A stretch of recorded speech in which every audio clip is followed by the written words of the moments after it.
Slowly but steadily, people in India's border districts of Poonch, Uri and Rajouri are flowing back to normal life.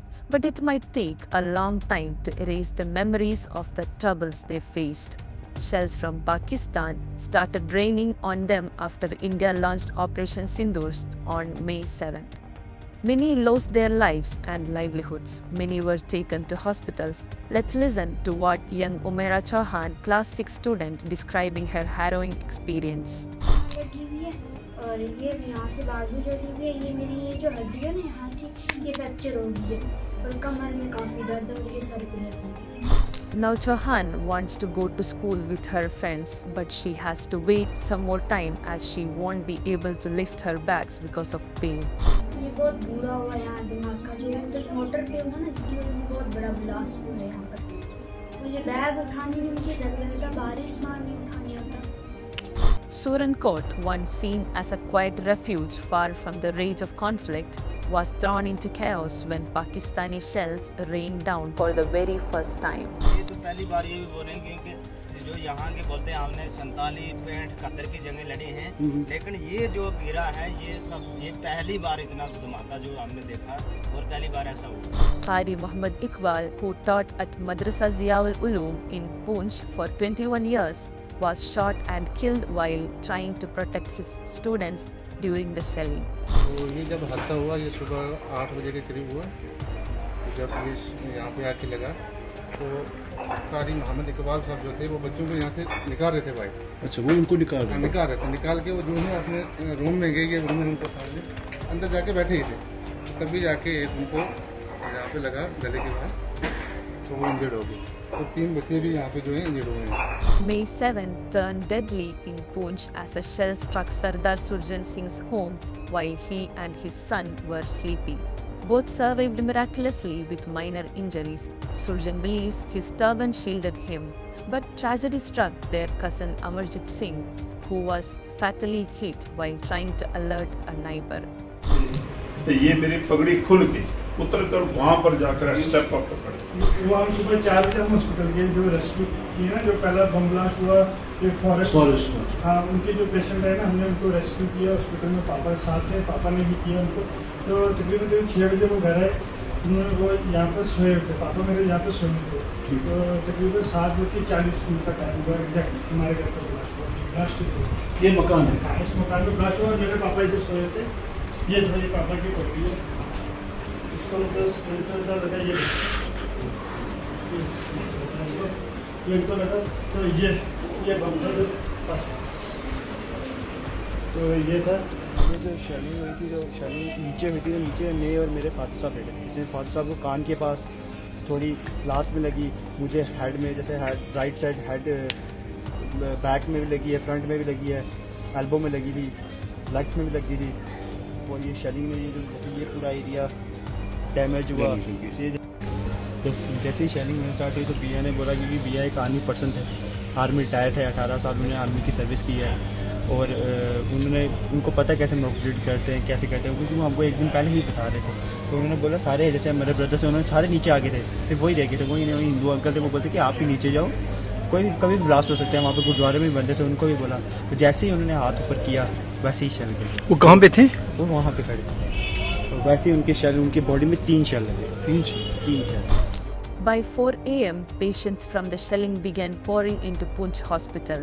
Despite the danger, doctors and staff stayed strong, treating 75 victims. They saved many lives, but unfortunately, 13 lives had been lost. फिर रात को shelling start हो गया, transporter shelling में ma'am ने हमें inform किया कि अब आ जाइए, तो हम सब लोग आ गए हैं। देखिए, ये एक ऐसा प्रोफेशन है कि जिसको इंसान को बहुत बड़ी उम्मीद होती है इस प्रोफेशन से, और अगर हम ही भाग जाएंगे, जो अल्लाह ताला की ज़ात में करना होता है वही होता है। After a night of relentless shelling, calm seemed to return to the syndicate area of Poonch until it was shattered again. But a shell fired by Pakistani troops the next morning landed in a busy neighborhood, killing 2 men, Ranjit Singh and his younger brother Amrik, within moments. Ranjit was speaking with a neighbor from his balcony when the blast struck. Amrik was behind a closed shutter, arranging items in their shop, never expecting death to pierce through steels. तो यहाँ से यहाँ इसको किया के अंदर, जो हमारा भाई था उसको अंदर ले लिया, उसकी डेथ ऑन स्पॉट हुई है अंदर। वहाँ उसकी ये जो ये था इसकी यहाँ अभी ऑन स्पॉट, और जो कौन था उसकी क्या हुआ था? पैड के अंदर जंग हुआ, सिटी के अंदर एक गोला नहीं पड़ा है। ठीक, पैड के अंदर जंग हुआ ना, सिटी में एक गोला नहीं पड़ा था। 71 में भी एक गोला नहीं पड़ा यहाँ पर। जो अभी चांस किया ना, वो चांस अभी वो सिटी के अंदर गोले मारे शुरू कर दिए उन्होंने। ये पहली बार हुआ, ये पहली दफा हुआ। ये सभी जानते उससे दुगना चुगना पता चला, लेकिन कोई नुकसान नहीं हुआ। वो इसलिए नहीं हुआ कि लोग अपने अपने देश में चले गए, नीचे चले गए, आगे पीछे हो गए, कहीं भी हो गए। तो मतलब आपने इंजर्ड कंडीशन में ही उनको उठाया? वो भाई था, वो किसने पढ़ा? कोई नहीं, अकेले था। उसका छोटा बेटा था, 8 साल 8वीं क्लास में अभी गया। किसका बेटा? अच्छा, जो आपके ब्रदर है।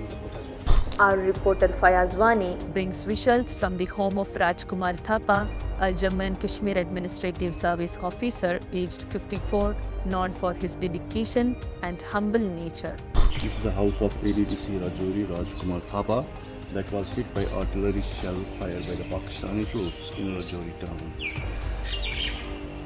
The ADDC was killed in the shelling while his 3 staff members escaped unhurt in the attack. This is Pakarni area in Rajouri, about 2-3 kilometers from LOC.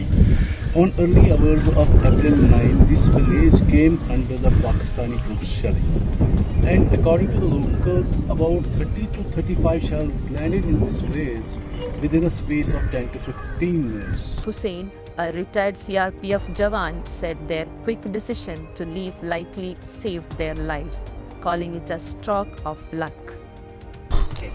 माल मवेशी तो मर गया, 2 भैंसें मर गई, एक संडे को लगी, एक गाय मर गया, मगर वो तो नुकसान हो गया। मगर इंसान बचे जाके दूर मोर्चे में जाके रात को हम घुसे हुए और वहाँ बचे। अगर यहाँ घर में होते तो हमारे घर की कंडीशन ये देकर आए, बहुत बुरी कंडीशन है यहाँ। In Kora, Rajouri, a shell hit the upper floor of Parvez Ahmed's house, where a woman and her child were staying. Luckily, they had moved to another room for the prayers at that moment. ये शल जब वो attack हुआ पाकिस्तान की तरफ से, ये शल यहाँ से आया, इस रूम को अंदर सुराख करके चला गया, और उसके बाद इसके अंदर एक आदमी जो यहाँ पे काम करता है इस रूम में था, तो उसको नुकसान पहुँचा के फिर वो दूसरी रूम में अपना उसकी फैमिली, दूसरे भाई की फैमिली रह रही थी। वो बंदा, उसकी बच्ची की छोटी बच्ची 2.5-3 साल की थी, उसकी भी डेथ हो गई। ये इस बंदे का अभी डेथ हो गया। फिर आगे से रूम से बाहर निकला तो नीचे का लेंटर का जो है, लेंटर का हिस्सा तोड़ के वो नीचे चला गया, नीचे वाली बिल्डिंग को भी नुकसान पहुंचा। With no early warnings or shelters, locals feel abandoned and vulnerable. Their demand is urgent: build safe bunkers and issue timely alerts to protect civilians. Authorities must act now to prevent more tragedies and safeguard border communities.